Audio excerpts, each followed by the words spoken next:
Half-Life had a troubling start between nobody wanting to license them, deadlines, money, risks, and probably the eventual heat death of the universe. It all started when Gaben wanted to create a horror game using the best engine at the time, the Quake Engine. I mean, this game is already scary enough. Do you really want this thing running at you? After buying the rights to the Quake Engine, Valve snorted 12 lines and redid 70% of their code, basically making it their own engine. Of course, Valve did license as their engine, going through multiple names like Half-Life Engine, Worldcraft Engine, etc. Wait, what? While making Half-Life 2, they eventually settled on the Gold Source Engine, because the engine they were developing then was called the Source Engine. Maybe Valve thought Half-Life days were the golden days. No, probably not. The development name of Half-Life was Quiver. Whoever fucking chose that name. Like I said before, Valve had a very hard time finding a publisher. Absolutely nobody wanted to publish Valve because they thought they took a massive project for a startup company. But Sierra Online wanted a shooter at the time, so they decided to sign them on for a one-game deal. Thank God, Valve released Half-Life to commercial and critical acclaim all across the globe and won every red carpet award there was to be awarded.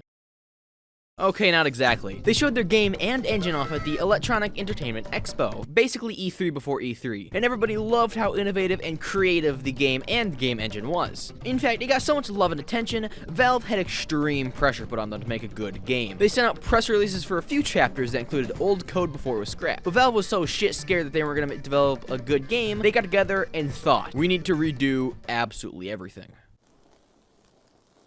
Shit. Originally, the game was meant to be released in September of 1997, but let's not be Ubisoft and release an unfinished game. Apparently, the decision to redo everything took such a toll on Valve, they had to hire 6 people to do the level layouts, enemy designs, and narrative. Mark Laidlaw, the guy who basically wrote the entirety of Half-Life, had to produce a 30-page narrative. They worked so hard, every month or so, they would rotate teams because they were literally burnt out from thinking too much. This is where development hell really started for Valve, and subsequently every other Valve game ever. Development hell is probably the reason Half-Life 3 never came to fruition, as well as Left 4 Dead 3, maybe Portal 3, and the Source 2 SDK. Hey, side note, I wrote this script before Half-Life Alyx was ever announced, so I had no idea Source 2 SDK was even a thing. You guys know the final chapter of Half-Life? Zen? Yeah, rumor has it, Valve completed that entire chapter in under a month before the game was released. When the game was eventually released, it subverted all expectations. The lack of cutscenes, the separate chapters, in my opinion, the gameplay still holds up to this day. Some parts are still very, very old, like the above ground section, or the entire game. The only thing lacking is the visuals, but come on, we can't really compare a game from 1998 to games from 2019. That's a 21-year difference. Even then, this game has such a distinct art style that it doesn't age, no matter what year you're from. This looks great.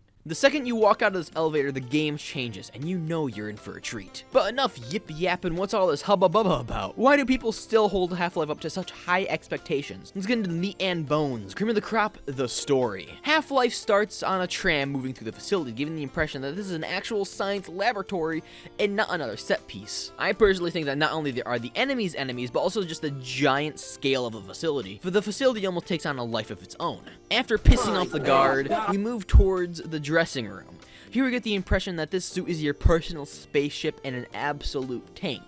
This is verified by the kick-ass music that plays when you suit up. Oh yeah! We slowly start to realize that everything is not as it seems, as computers are crashing, servers are exploding, literally, and a secret government man is talking to his scientists. Our suspicions are confirmed when we push a rare crystal into this thing and start the rapid decline of Earth, killing 2/3 of the population of the planet. Oh, yeah, that happened. The entire facility feels unsettlingly claustrophobic, as scientists are hiding underground, hoping for somebody to find them down there. The puzzles are great, not difficult enough to be painful, but not easy enough to feel like a children's game. The game is consistently good, except for Zen, and it doesn't feel like it's been rushed, except for Zen. Every chapter is the same level of completion, except for Zen. No map feels incomplete. Zen! This is an amazing game. Remember, the real complaint about the entire game is, what the hell are these? These are the most annoying pricks that have ever graced the planet. They move way too fast and make you feel like your head's about ready to fall off. They blend into the environment way too much, so you cannot find them until they start shooting at you.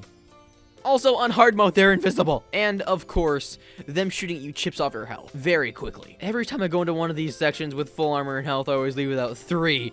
This is bullcrap. They actually considered adding assassins to Half-Life 2. Thank God they cut them. Usually whenever I get to this section, I just skip it. After you traverse through hell and back, you finally reach your destination, the Lambda Complex. Here, you're informed that you have to kill the beast, the Nillinth. How do you pronounce that? A creature keeping the portal in between Earth and Zen open. Let's not cover the final chapter of the game because quite frankly it's shit. But I do plan on covering every other Half-Life game. It's only taken literally half a year to finish this video, so that's neat. I started working on the script when I only had 60 subscribers. Now I'm at 200 and would really appreciate you clicking that little button, please. I mean, I really need money. Thanks, goodbye, have fun.